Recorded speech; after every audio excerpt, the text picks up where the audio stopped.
Bulgaria, где? Bulgaria, команда, главная, менеджер, где? Bulgaria.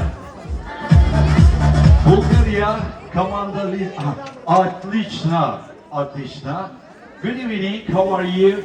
Fine, thank you. Yeah, what's your name? My name is Peter. Peter, yeah. For Peter, one big applause. Over this man, say Peter. Peter hepsini yiyecek gibi duruyor. Hep kanatlı. Murat abi bodyguard gibi duruyor. Behind you, Mr. Murat, like a bodyguard, please. It's not just for you, for all. Yeah. Right now, one more time, welcome to our stage. Thank you very much. Really great program with your team.